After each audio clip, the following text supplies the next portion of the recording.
So I was 22 years old. I had four kids. I had just moved back from Malaysia after everything I knew about a business. My last customers died. When they died, their company just went bankrupt, and I ended up so flat on my face that I had to borrow money to get home, and then go live with my mom. It's a position that um, some of us find ourselves in. Maybe you're down, you're out of luck. Maybe you have a job and you just need some extra money. But the reality is there is a way to be able to earn additional money or to get yourself out of a rut with having almost no money whatsoever. And I've done it several times in my life. I did it then. And I'm going to tell you one of the greatest things that you can possibly know is not just how to start a product or start a business, but how to get customers, because that's when you start making money. And I wanted to share with you how to get your first 10 customers, regardless of what you're selling, regardless of what you're doing. I'll tell you how I did it, my story, and along the way, I'll point out some things that are repeatable that you can do that work in every situation. You know, when I sat there inside my mom's house, I didn't go out and try to get someone to invest in my business. I had an idea to build a content management system. I had a particular problem that I knew of. I had been in Malaysia and I really enjoyed like receiving certain type of music. This is before YouTube and everything else. Also, I enjoyed being able to listen to the sermon every Friday. As a more religious person, it gave me motivation, helped me get through the day. And I knew that I wanted to build a content management system that was easy for people to use to go online and get their audio online as much as possible. So I started this system that I wanted to rebrand in multiple ways and then put out there. But knowing that I couldn't get investment, I knew that I had to put the smallest investment I could in and then use my revenue for investment. I knew it was literally the only way that I could actually succeed in getting what I wanted to get done. So, with the idea of like revenue for investment, I knew I had to build an MVP. At the time, there was no such thing. Like there were no companies that were promoting this idea of an MVP or a minimal viable product. It was just something that I knew I needed to do. So I wrote a list of features that I needed and started programming and building this thing. I had three computers that I had left from my previous business and two servers that were there that I sold one of the servers, and then I took one, two, three. I took two of the computers and sold them. I was going to host the entire service on the server, and I was going to, after that, build everything on that computer. And that's what I did. I got to this point where my product was just right. And when I say just right, is like just right enough to sell, right? Still things that need to be done. And then I needed to sell it. And the first thing I thought to do to sell it was I need to go to people I know. And, this is one of those tips that people give you. We talk about companies like Y Combinator. It talks about doing things that don't scale, all these different methods. This is common today. You can go out and find this information. But back then, like I said, it wasn't so easy to understand what it took for a startup to get going. But I knew that the system that where people know you and trust you was the best way to get them to buy.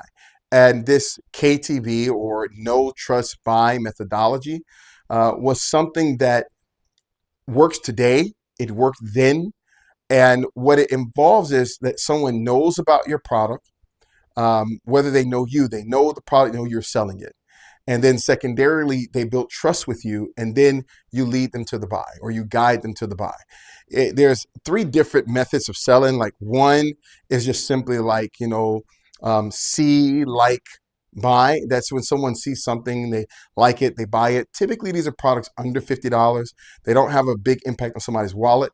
The top end of it is a little different as well. It requires a lot longer trust and measure and everything else. But that middle space where you're selling something between 50, even up to like $500 or $1,000, it really is a no trust buy concept, right? You need to know that I am selling it, trust me, and then, or trust the product and the solution, and then you will buy.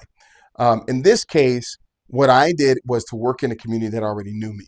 My dad was an imam and head of a mosque. I look at myself and who I am and what my community is consistent of.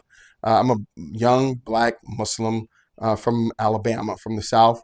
So I resonate with people in that community. So I look to that community and I look to the people who trusted my father and see if I could convey that trust onto something that I was doing that was relevant to him and relevant to me. So I went out first, and the first thing I did was to sit down and write a list, right? And the same thing you should do. You need to start out this process by writing a list of 20 people who know you, right? Not just that you know, but who know you and will willing to forward trust to you, right? Willing to forward trust to you. And once you have that list, the next thing that I did was I had the list and I said, okay, these are the people I'm going to sell to. So I understand their particular problems or their issues. And I did a little research to find out what's going on. And the next thing I did said, okay, I need to build a sample. And that's the same thing you have to do. No matter whether you have a service or a physical product, you actually need to hold the thing in your hand and you need to actually have that sample and you need to show a sample and you need to actually have it in place so that you can show how it works, right? And in my case, it was like building a website and then putting the things in to demo it. And, that's one of those other things. You have to actually show that it can solve the problem. You have to show that it works. In today's construct, if I had to do this today, I wouldn't have just built a website. I would have shot a little video. And it wouldn't matter if I had a physical product or a service. I would have just shot a quick video. You can do like a 1-minute video of you rubbing shea butter on your hand. You can do something else where you're using a light that you're selling. It doesn't matter, but you need to show that it's useful, that you can use it, that it solves a specific problem. If it's a light, light up a dark area. If it's shea butter, rub it on your ashy hands. Either way, show that it works, put it in a video so that you can share it, so you can then move on to the same thing I did, which was call the Imam. First person I called was Imam Pleeman El Amin. Imam Pleeman El Amin of Atlanta Masjid, a guy, wonderful person. There was a weird thing because I grew up in another community and they always had some back and forth, like little issues and disagreements when it came to how they practiced or taught religion, like most religious institutions do. And when I came over there was trust conveyed, but it wasn't like necessarily like my community. However, the fact that I could show the product and I could show that it works, he gave me a shot and he said, go talk to Sister Jeanette. She's our secretary. And if she agrees to it and she can use it, then go ahead. Now, I knew that they have been struggling for 2 years. I did that by just going online. They've been struggling for 2 years to get their website up and hadn't been successful. So I knew that it was important during this discussion that I was having her, and that's the whole thing. You have to then take what you have and discuss the product with your customer. This discussion that we were having, I needed to talk about her problems, her issues, and how I could solve them. And it was a really, how can I say this? It was a beautiful thing to be able to discuss this issue with her and come to a solution. And she then told me, okay, if you can do it, we'll pay you. And I knew one thing. I knew that since they had been struggling for 2 years to get the website going, I knew that they had spent a couple $1,000s. Why? Because nobody would have stuck around with them playing and fiddling around, coming back saying they had problems without taking more than a couple of $100. Like they had to take a couple $1,000s. So I came in and said, look, I'll set it up for $500 and then $50 a month after that for maintenance as well as hosting. And this was my deal, right? And I figured if I could sell a couple hundred of these, I'd be, back in a wonderful position.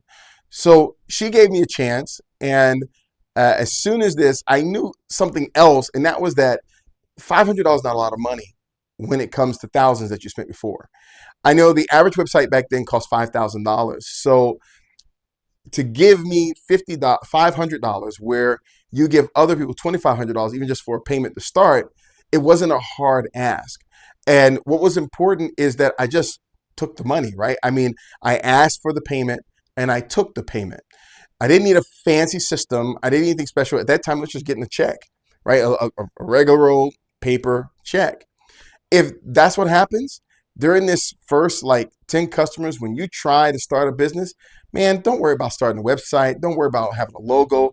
Don't worry about building any special thing that, registering your company. just do these steps, right? Because this is what I did. Just do these steps. Because if it doesn't work, then why did you waste all that money and time doing those other things, right? You need to make sure that it works first. So I took the payment, and this is important for you too. Take the payment, all of it, okay, from these people. But as you take that payment, you've got to be honest, like really be honest, extremely transparent. If it's going to take you 2 weeks to deliver the product, tell them it'll take 4. Okay. If there is something you are unsure of, then always under promise and over deliver. And this was my goal. I told her when she asked me, I know they've been waiting 2 years for a website. I said, look, I can do it inside of a month. I knew that I had set up the system where I could do it in 3 or 4 days, but why not tell you a month? Why have something go wrong and then not be able to fix it? So I said, let's take a month. And that's what we did. I said, let's take a month. And then I went straight home and I focused on the most significant thing, which is delivery, right?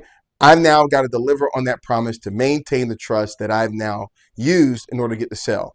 And in this case, and in the mantra of under promising and over delivering, I delivered in a week.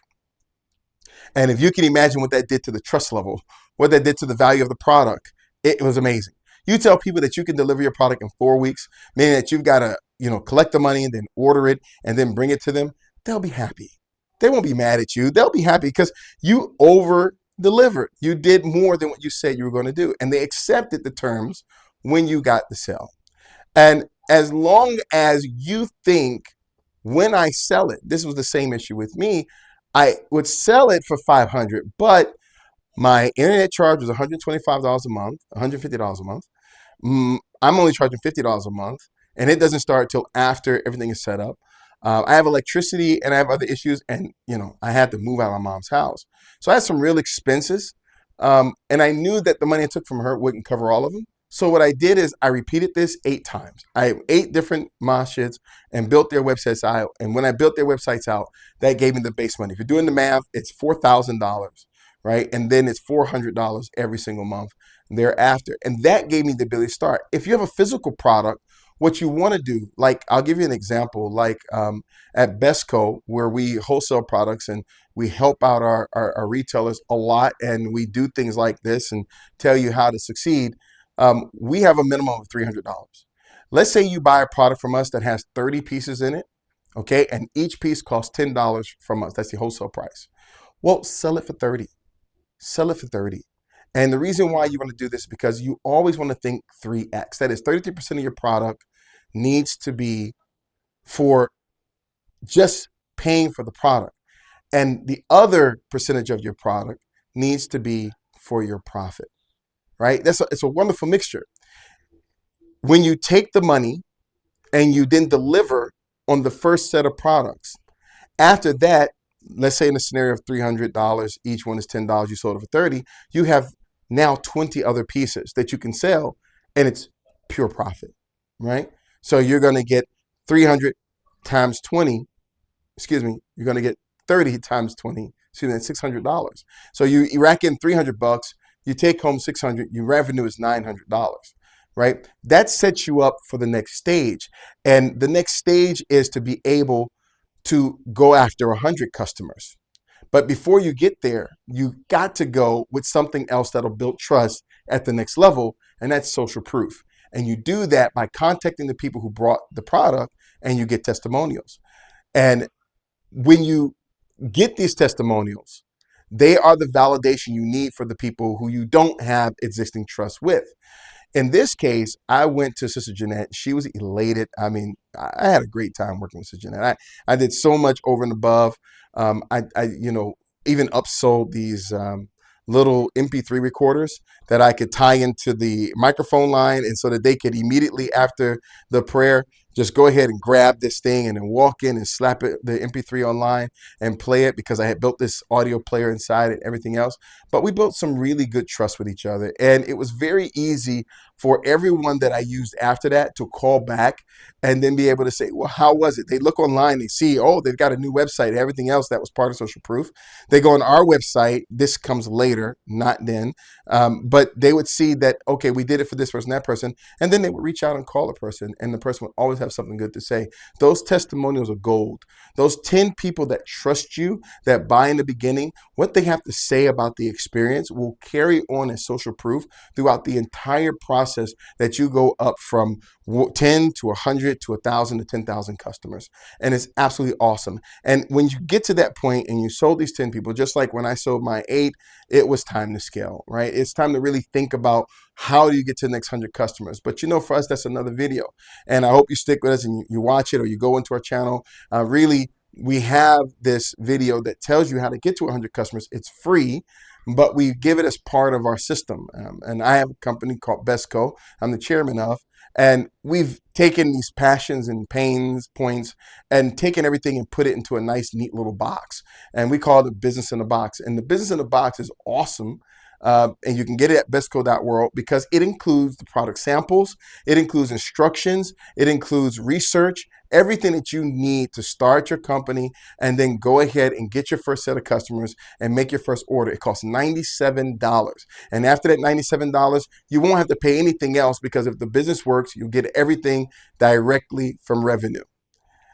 And with that, I can tell you I was a success. It was actually pretty awesome. We took other lessons, and what it all culminated in the end was we were able to get 300 customers within the course of 12 months that were all paying $50 a month. So we were making $15,000 a month. I was making $15,000 a month. I didn't even have to have an employee to do this. And I got $150,000 in setup fees to build those 300 websites. And along the way, there was automation, all kinds of things, but we definitely go to that in other videos. But I hope you stick in and I hope you watch the rest. But the easiest way to do it, buy the business in the box, get started, and let us help you out along the way.